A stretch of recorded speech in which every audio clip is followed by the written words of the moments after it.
بسم اللہ الرحمن الرحیم۔ السلام علیکم ورحمۃ اللہ وبرکاتہ۔ امید ہے آپ سب لوگ خیریت سے ہوں گے۔ لیکچر نمبر 1 آپ نے دیکھ لیا، وہاں پہ آپ کو پتہ چل گیا کہ ایسے لوز ہوتے کیا ہیں، اور اس لیسن کے پڑھنے کے بعد ہمیں کس کس بات کا پتہ چل جائے گا۔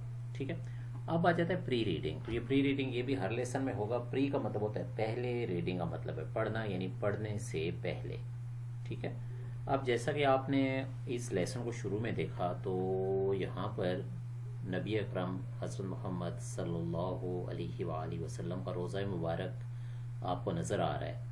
اوپر ٹائٹل آ رہا ہے the saviour of mankind. Saviour means نجات دہندہ یا بچانے والے، انسانیت کو بچانے والے۔ نیچے تصویر ہے، تو اس سے ہم اندازہ کر سکتے ہیں کہ یہ جو لیسن ہے، پہلی بات یہ ہے کہ نبی اکرم حضرت محمد صلی اللہ علیہ وآلہ وسلم ان کے بارے میں ہے۔ ٹھیک ہے، درود شریف لازمی پڑھا کریں جب بھی نبی اکرم صلی اللہ علیہ وآلہ وسلم کا نام آئے، اور بالکل اطمینان سے درود شریف پڑھا کریں، یعنی سکون سے۔ آپ کو انشاءاللہ روحانی طور پہ بھی بڑا سکون ملے گا۔ تو دوسرا میں یہ پتہ چل گیا تھا saviour of mankind, title سے بھی ہمیں پتہ چل گیا کہ اس میں ان عظیم ہستی کا ذکر ہے جو کہ پوری کائنات کے لیے نجات دہندہ بن کر آئے، یعنی نجات دلانے کے لیے، انسانیت کو انسانیت کا مقام دینے کے لیے۔ بہرحال اب اس میں یہ کہ پری ریڈنگ میں کیا چیز ہے کہ آپ نے پہلی بات یہ ہے کہ عرب میں اسلام سے پہلے کیا حالات تھے، کنڈیشن مین حالات۔ پھر اسلام نے ان لوگوں کی زندگیوں کو کیسے بدلا۔ اب یہ لفظ لائیوز ہے، ایک لیوز ہوتا ہے، لیوز ورب ہے، لائیوز ناؤن ہے، یہ لائف کی جمع ہے، زندگی اور زندگیاں، لائیوز۔ ٹھیک ہے نا، یہ نوٹ ڈاؤن کر لیں، اگر بک آپ کے پاس ہے تو یہ لکھ لیں۔ Who is the last رسول صلی اللہ who is the last رسول of اللہ سبحانہ و تعالی، تو اللہ کے آخری نبی کون ہیں؟ تو ہمارے پیارے نبی حضرت محمد صلی اللہ علیہ وآلہ وسلم ہے۔ پھر how many religions do you know، تو کتنے مذاہب کا آپ کو پتہ ہے۔ Can you name the most prominent figures of each، تو کیا آپ ان کے جو اہم لوگ تھے یا ان کے بانی تھے یا کون ان مذہب کو لے کے آیا، تو ان کے بارے میں آپ جانتے ہیں۔ تو عام طور پہ یہ ہے کہ جیسے آپ کو حضرت عیسیٰ علیہ السلام کا پتہ ہے، اور عیسائی یا کرسچینٹی وہ ان کے پیغمبر ہیں۔ ٹھیک ہے، یعنی جو عیسائیوں کے جو کرسچنس ہیں ان کے پیغمبر حضرت عیسیٰ علیہ السلام، وہ ان کی طرف مبعوث کیے گئے۔ پھر حضرت موسیٰ علیہ السلام ہیں۔ ٹھیک ہے، اس طرح ہندوز ہیں، سکھس ہیں، تو ان کے بارے میں ہمیں پتہ ہونا چاہیے۔ اب آپ نے کیا کرنا ہے کہ میں آپ کو اب ایک ایک لفظ تو نہیں بتاؤں گا یہاں پہ، چونکہ وہ آپ کو کلاس میں بھی کروایا گیا ہے، اور آپ اس کو خود بھی پڑھ سکتے ہیں، جو مشکل لفظ ہو اس کو آپ دیکھ سکتے ہیں۔ تو میں آپ کو ایک آسان سا طریقہ بتاؤں گا کہ ایسے بچے جن کو ٹرانسلیشن کرنے میں مشکل ہو رہی ہے، وہ یہ کیا کریں کہ آپ اردو میں ہر سینٹینس کے 2 یا 3 ورڈز اس میں لکھ لیا کریں، یعنی 2-4 لفظ لکھ لیا کریں، تاکہ آپ کو اندازہ ہو کہ اس پیراگراف میں یہ چیز ہے۔ اگر ہم پہلے پیراگراف کی بات کریں تو اس میں انہوں نے یہ بتایا ہے کہ جو عرب کی سرزمین ہے وہ کیسی تھی، صحرا کیسے تھے۔ ٹھیک ہے، اسی طرح یہ ہے کہ لوکیشن اس کی کیا ہے، مکہ مکرمہ سے پہلے، اور ریڈ سی بحیرہ احمر کو کہتے ہیں، تو وہاں سے 50 مائلز دور یہ موجود ہے۔ تو اس طریقے سے آپ کو پہلے پیراگراف کو پتہ چل گیا کہ یہ عرب کے بارے میں ہے۔ ٹھیک ہے، ریڈ سی کا ذکر ہو گیا، اور نبی اکرم صلی اللہ علیہ وآلہ وسلم مکہ مکرمہ میں پیدا ہوئے، جو کہ بحیرہ احمر سے 50 میل دور ہے۔ اب دوسرے پیراگراف کی طرف آتے ہیں، تو اس میں عربوں کی یادداشت اور ان کی فصاحت و بلاغت کا ذکر ہے، اور ایک واقعہ بیان کیا گیا ہے کہ ولید بن یزید، ان کا ایک واقعہ آ گیا ہے کہ حماد نے ان سے یہ کہا کہ مجھے الف سے لے کے یہ تک جتنے حروف تہجی ہیں، تو بڑی نظمیں ساری کی ساری مجھے یاد ہیں، اور وہ ساری کی ساری اسلام کے آنے سے پہلے کی ہیں، یعنی یہ ان لوگوں کی ذہانت تھی۔ ٹھیک ہے، تیسرا جو ہے اس میں آپ کو انسانیت کے بارے میں بتایا گیا، ورج آف کیوس، بے شک یہ ورڈ یاد رکھ لیں۔ ورج آف کیوس یہ ہوتا ہے کہ تباہی کے دہانے پر، ورج کا مطلب ہے کنارہ۔ تو آپ لکھ لیں کاپیز پہ یا اپنی شیٹس پہ کہ تیسرے پیراگراف میں کیا ہے کہ اس میں یہ ذکر کیا گیا ہے کہ کائنات تباہی کے دہانے پر تھی، اور پھر اللہ تعالیٰ نے انسانیت کو جہالت سے نکال کر ایمان کی روشنی میں لانے کے لیے اللہ تعالیٰ نے نبی اکرم صلی اللہ علیہ وآلہ وسلم کو مبعوث فرمایا۔ ٹھیک ہے، پھر چوتھا آ گیا ہے، تو اس میں نبی اکرم صلی اللہ علیہ وآلہ وسلم کی ابتدائی یعنی نبوت سے پہلے تو دو لفظ یاد کر لیں، سالیٹیوڈ اینڈ میڈیٹیشن، کہ تنہائی اور مراقبہ. ٹھیک ہے، کیو آف ہرا یہ لفظ بھی آپ یاد کر سکتے ہیں کہ وہاں پہ آپ جاتے اور کئی ہفتے وہاں پر، کئی دن اور کئی ہفتے اللہ کی یاد میں وہیں پر آپ رہتے. ٹھیک ہے، پانچواں پیراگراف آ گیا آپ کا پہلی وحی کے بارے میں. تو یہاں پہ دیکھیں پروفاؤنڈ کمپیشن، کمپیشن ہوتا ہے ہمدردی، ہیومینٹی انسانیت. تو آپ کے ذہن میں، آپ کے دل میں انسانیت کی گہری ہمدردی تھی. ایریڈیکیٹ ہوتا ہے جڑ سے اکھاڑنا، بیسٹو کا مطلب ہوتا ہے عطا کرنا. ٹھیک ہے، تو یہ لفظ آپ یاد کر لیں اور ان سے آپ کو اندازہ ہو جائے گا. تو کیا مطلب ہے کہ انتظار کا وقت ختم ہو چکا تھا، آپ کا دل انسانیت کی بہترین ہمدردی یا گہری ہمدردی میں بھرا ہوا تھا. پھر اسی طرح آپ کی ایک شدید خواہش تھی، پریسنگ ارج، شدید خواہش. ٹو ایریڈیکیٹ رانگ بلیفس، کے غلط عقائد، کہ معاشرتی برائیاں، ظلم، ناانصافی، اس کو جڑ سے اکھاڑا جائے. تو پھر اللہ تعالیٰ نے آپ کو نبوت سے نوازا. حضرت جبرائیل علیہ السلام آپ کے پاس آئے اور ان کے سامنے اللہ کا یہ پیغام دیا. اب یہ سورہ الگ کی ابتدائی آیات ہیں. اقرأ بسم ربک الذی خلق، خلق الانسان من علق، اقرأ وربک الاکرم الذی علم بالقلم، علم الانسان ما لم یعلم.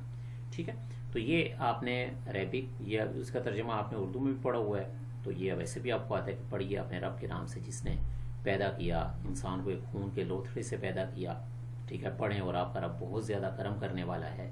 پڑھیں کہ جس نے انسان کو الذی علم بالقلم، بالقلم، قلم کے ساتھ، تو جس نے قلم کے ساتھ انسان کو سکھایا، اور انسان کو وہ کچھ سکھایا ما لم یعلم، جو وہ جانتا نہ تھا. ٹھیک ہے، تو یہ آپ کا پانچواں پیراگراف اس کی اردو ہو گئی ہے. چھٹا پیراگراف اس میں یہ ہے کہ جب آپ نے اللہ کا پیغام، اس کے لیے آپ کھڑے ہوئے، اللہ کا پیغام لوگوں کو سنایا، تو اس کا کیا نتیجہ آیا. ٹھیک ہے، اور کیسے آپ نے انسانیت کو اللہ تعالیٰ اور ایک ابدی فلاح کی طرف بلایا. اور پیغام آپ کا کیا تھا؟ پروکلیم دا وننس آف اللہ، یہ پہلی بات ہے. ٹھیک ہے، توحید یعنی اللہ کی وحدانیت. اور اگلی چیز کیا آپ کا مقصد تھا؟ To destroy the nexus of superstition. Number 1 توہمات. ٹھیک ہے، توہم پرستی ہوتی ہے کہ ایسی چیز جس کا وجود نہ ہو، حقیقت نہ ہو. جیسے ہم یہ کہتے ہیں جی کہ کالی بلی راستہ کاٹ جائے گی تو آپ ناکام ہوں گے.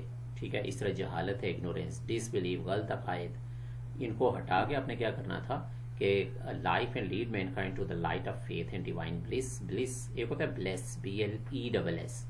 بلیس کا مطلب ہوتا ہے نعمت، نوازنا، اور بلیس کا مطلب ہوتا ہے خوشی. اور ڈیوائن مین الہامی، اللہ کی طرف سے. تو آپ انسانیت کو جہالت سے، توہم پرستی سے، غلط عقائد سے نکال کر ایمان کی روشنی اور ایک الہامی خوشی اور دائمی خوشی کی طرف لانا چاہتے تھے. ساتواں یہ ہے کہ یہاں پہ مشرکین مکہ کا پر کیا اثر ہوا، کیا ریزن تھی. اب پہلی بات یہ ہے کہ since this belief was threatening their dominance in the society. Dominance کہتے ہیں غلبہ. ٹھیک ہے نا، جیسے اثر رکھنے والا، بااثر شخص.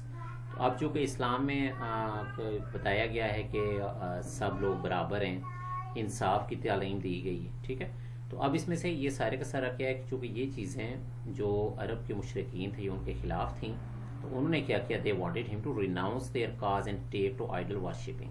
تو انہوں نے کہا کہ اس مقصد کو ترک کر دیں. ریناؤنس کا مطلب ہوتا ہے چھوڑ دینا، ترک کر دینا، اور دوبارہ بت پرستی کی طرف آئیں. اور ایک موقع پر انہوں نے نبی اکرم صلی اللہ علیہ وآلہ وسلم کے بڑے مہربان چچا حضرت ابو طالب، جو آپ کا بہت زیادہ خیال رکھتے تھے، ان کے پاس بھیجا. اور انہوں نے کیا کہا کہ from preaching Allah's message to face their enmity. Enmity ہوتی ہے دشمنی، اور یہ آپ کا ابسٹریکٹ ناؤن ہے. ٹھیک ہے نا، یہ آگے ہم پڑھیں گے ناؤنس کی اس میں، تو یہ آپ کا ابسٹریکٹ ناؤن ہے.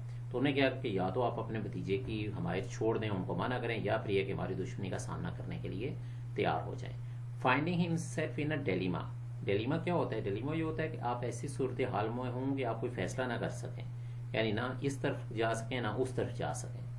تو یہاں پہ بھی حضرت ابو طالب ان کی جو سچویشن تھی، اب لازمی بات ہے کہ ایک طرف نبی اکرم صلی اللہ علیہ وآلہ وسلم جو آپ کو بہت زیادہ عزیز تھے، ٹھیک ہے، اور آپ نے بہت زیادہ ان کا خیال بھی رکھا تھا، اور دوسری طرف قریش مکہ کے بڑے بڑے سردار کہ اگر آپ ان کی بات نہیں مانتے تو سب کی دشمنی مول لینا پڑے گی. تو وہ تھوڑا سا تذبذب کا شکار تھے. تو انہوں نے رسول اکرم صلی اللہ علیہ وآلہ وسلم سے ساری صورتحال بتائی، لیکن حضرت محمد صلی اللہ علیہ وآلہ وسلم نے کیا فرمایا؟ مائی ڈیئر انکل، میرے پیارے چچا جان، if they put the sun in my right hand and the moon in my left, تو اگر یہ دائیں ہاتھ پہ سورج رکھتے ہیں، بائیں ہاتھ پہ چاند رکھتے ہیں، تو پھر بھی میں اللہ کی وحدانیت کا پیغام اور اس کا دعویٰ یا اس کی تبلیغ نہیں چھوڑوں گا. میں اس کائنات پہ، اس دھرتی پہ سچ کا نظام قائم کر لوں گا، اور اس کوشش میں یا پھر مکمل طور پہ ختم ہو جاؤں گا. پیرش ہوتا ہے سرے سے نام و نشان ختم ہو جانا، یعنی یا تو میں یہاں پہ اللہ کا پیغام نافذ کر کے رہوں گا، یا پھر اس عظیم مقصد میں میری جان بھی چلی جائے گی. ٹھیک ہے. اب پیراگراف 8 میں آپ کے چچا کا رسپانس کیا تھا؟ تو انہوں نے کیا رسپانس دیا؟ انہوں نے کیا کہا؟ یہاں پہ ایک تو لفظ آ رہا ہے فرم ڈٹرمینیشن، پختہ ارادہ. تو آپ نے کیا فرمایا؟ سن آف مائی بردر، اے میرے بھتیجے، گو دائی وے، آپ اپنے راستے پہ چلیں. ٹھیک ہے نا. آپ کے دائی، دو وغیرہ یہ بھی پروناؤنز ہوتے ہیں، اور یہ عام طور پہ قرآن کریم کی ٹرانسلیشن یا بائبل کی ٹرانسلیشن یہ پرانی انگلش میں استعمال ہوتے تھے. داؤ، دائے، دائن. ٹھیک ہے. تو یہ وہ دائی یہ لفظ ہے. ایک تو یہ بات ہے. ٹھیک ہے. تو یور یہاں پہ مطلب یور یعنی اپنے راستے پہ چلیں.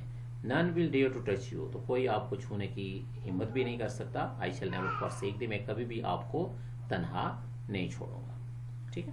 اب پھر کیا ہو کہ اب رسول جو نواں ہے اس میں رسول اللہ صلی اللہ علیہ وآلہ وسلم نے کون کون سے مسائل کا سامنا کرنا پڑا. ٹھیک ہے. اور اسی طرح کائنات میں اسکالرز اور بڑے بڑے لوگ آپ کو کس نظر سے دیکھتے ہیں، تو یہ سارا یہاں پر آ گیا ہے. ٹھیک ہے. اب یہاں پہ ایک مائیکل ہرٹ کی کتاب ہے دا 100، اس کا انہوں نے ایسے کیا کہ 100 عظیم شخصیات کے بارے میں لکھا کہ اس کائنات پر 100 ایسی عظیم شخصیات جنہوں نے پورے کا پورا اثر ڈالا ہے اس کائنات پر. تو اس میں پہلے انہوں نے سلیکشن تو کر لی. اب ان کے ذہن میں آیا کہ ان میں سے کون سی ایسی شخصیت ہے کہ جن کو پہلے نمبر پہ رکھا جائے. تو بڑی سوچ بچار کے بعد انہوں نے کہا کہ صرف نبی اکرم حضرت محمد صلی اللہ علیہ وآلہ وسلم کی ذات اقدس ایسی ہے کہ آپ کو پہلے نمبر پہ ہونا چاہیے. اور ریزن اس کی کیا تھی؟ ریزن یہ تھی کہ باقی جو بھی لوگ ہیں ان کا صرف ایک شعبہ یا ایک فیلڈ ہے. مثلا کوئی سائنسدان ہے تو اس نے سائنس میں خدمات انجام دی ہیں، کوئی پولیٹیشین ہے وہ اچھا سیاستدان ہے. ٹھیک ہے. کسی نے کوئی انوینشن کی ہے تو اس نے جسٹ انوینشن ہی کی ہے. لیکن نبی اکرم صلی اللہ علیہ وآلہ وسلم ایک وقت میں آپ نے حکومت بھی کی ہے، آپ نے اخلاق بھی سکھایا ہے، آپ نے تربیت بھی کی ہے، آپ نے ایک الگ مملکت بھی قائم کی ہے جیسے مدینہ کی مملکت قائم ہوئی. ٹھیک ہے. اور آج تک آپ کا اثر باقی ہے اور قیامت تک باقی رہے گا. ٹھیک ہے نا. تو اس کو آپ دیکھ لیں، لائک رسول اللہ صلی اللہ علیہ وسلم did go the way Allah had chosen for him. تو اللہ تعالیٰ نے جو ان کے لیے راستہ چنا تھا وہ اس کے مطابق چلتے گئے. اسی طرح آپ کو خدائی رہنمائی کی وجہ سے اور اپنے بہترین عزم یا مضبوط عزم کی وجہ سے نبی اکرم صلی اللہ علیہ وآلہ وسلم نے تمام مشکلات کو عزت اور بڑی عظمت کے ساتھ قبول کیا. ٹھیک ہے. انکاؤنٹر کا مطلب ہے سامنا کرنا، چیلنجز، مشکلات. ان نو ٹائم، تو کچھ ہی وقت میں یا زیادہ عرصہ نہیں لگا، he elevated man to the highest possible level in both spiritual and worldly domains. تو آپ نے انسانیت کو روحانی طور پر بھی اور دنیاوی طور پر بھی سب سے اعلیٰ مرتبے پہ فائز کر دیا. ٹھیک ہے. تو یہ اس میں ایک نو ونڈر کیا وجہ ہے. پھر مائیکل ہرٹ کا جیسے میں نے آپ کو بتایا، اب یہ ان کی کتاب سے یہ ایکسٹریکٹ لیا گیا ہے. انہوں نے یہ جو آپ کو اٹیلک میں نظر آ رہا ہے تو وہ کیا کرتے ہیں کہ محمد صلی اللہ علیہ وسلم whoever was responsible for both the theology of Islam and its main ethical and moral principles. تو پہلی بات یہ ہے کہ آپ نے اسلام کا نظریہ، اسلام کا دین پیش کیا. ٹھیک ہے. اخلاقی اصول بتائے. اور in addition he played the key role in proselytizing the new faith. proselytizing mean عمل کرنا، پھیلانا، اس کی تبلیغ کرنا، نافذ کرنا. ٹھیک ہے. تو ایک تو یہ کہ آپ کا جو نیا عقیدہ یا عقیدہ توحید تھا اس کو نافذ کیا. پھر اگلی بات یہ کہ عربز کانکیسٹ کے پیچھے بھی آپ کا ہی بہت بڑا کردار تھا. عرب کی فتوحات، آپ کو پتہ ہے کہ مسلمانوں نے پورا یہ آپ کا روم ہے، پھر آپ کا ایران ہے. ٹھیک ہے. کیسر و کسرا وہاں پر قبضہ کیا. حضرت عمر رضی اللہ تعالیٰ عنہ کے دور میں تقریباً 22 لاکھ مربع میل وہاں پہ مسلمانوں کی حکومت تھی. تو کیا ہوا کہ نبی اکرم صلی اللہ علیہ وآلہ وسلم نے صرف دین کی تبلیغ ہی نہیں کی بلکہ سیاسی طور پر بھی مسلمانوں کو مضبوط کیا. ٹھیک ہے. اب 10واں جو آپ کا آ گیا ہے سچ اے تھورو. ایک تو یہ ورڈ ہے تھورو ہے، تھرو نہیں اس کو پڑھنا، THOROUGH. تو یہ آپ کی انسان اور سوسائٹی، یہ معاشرے کی جو ہے جو ایک بہت عظیم اس میں تبدیلی آئی ہے، تو اللہ پر ان کا یقین بنا ہے، انسانیت سے محبت آئی ہے، تو یہ ساری کی ساری نبی اکرم صلی اللہ علیہ وآلہ وسلم کی وجہ سے ہی ہوئی ہے. یعنی آپ کا اللہ پر ایمان تھا، انسانیت سے محبت تھی، تو جو بھی جو نئی پازیٹیو چینجز آئیں وہ آپ کی وجہ سے ہی آئی ہیں. اور آخر میں قرآن کریم کی ایک آیت کا حوالہ دیا گیا ہے کہ اس میں یہ کہ ایک صحابی انہوں نے حضرت عائشہ رضی اللہ تعالی عنہا سے پوچھا کہ محمد صلی اللہ علیہ وآلہ وسلم کی زندگی کیسی تھی، ٹھیک ہے نا. تو آپ نے کیا فرمایا کہ آپ کی زندگی ایک قرآن تھی. یعنی آپ کی زندگی کیا ہے کہ یعنی قرآن کی عملی تفسیر تھی، ٹھیک ہے نا. In reply to question about the life of رسول اللہ صلی اللہ علیہ وسلم، حضرت Aisha said his morals and character are an embodiment of the holy Quran. Embodiment کیا ہوتا ہے؟ پیکر یا عملی سیرت یا عملی تفسیر، ٹھیک. اور آخر میں قرآن کریم کی ایک آیت آپ کو دی گئی ہے، یا ایھا النبی انا ارسلناک شاہدا ومبشرا ونذیرا وداعیا الی اللہ باذنہ وسراجا منیرا. ٹھیک ہے کہ اے نبی، ہم نے آپ کو بھیجا ہے کیسے؟ شاہد، گواہ، مبشر خوشخبری دینے والا، نذیر ڈرانے والا، داعیا الی اللہ اللہ کی طرف بلانے والا اس کے حکم سے، سراجا منیرا روشن چراغ. ٹھیک ہے. تو او نبی، surely we have sent you as a witness and the bearer of good news and warner and as the one inviting to Allah by his permission and as a light giving torch. ٹھیک ہے. تو یہ قرآن کریم کی آیت. تو اس طرح یہ کہ ہمارے سبق کا اختتام ہوا. آپ اسی طرح کی نوٹس وغیرہ دیکھ لیں اس کے، اور باقی کل انشاءاللہ یا جو اگلا ہمارا لیکچر ہوگا اس میں ایک بھی ایک ورڈز میننگز آپ دیکھ لیجیے گا. تو کل یہ ہے کہ ہم اس کو ڈسکس کریں گے، اس کے کوسچن آنسرس. ٹھیک ہو گیا؟ چلیں، اللہ تعالیٰ آپ کو سلامت رکھیں. ویڈیو شیئر بھی کر دیں اور سبسکرائب بھی کر لیں، بیل آئیکن بھی پریس کر دیں تاکہ آپ کو یہ لیکچر یہاں پہ یعنی آپ کو ایزیلی سارے کا سارا سمجھ آ جائے. السلام علیکم ورحمۃ اللہ.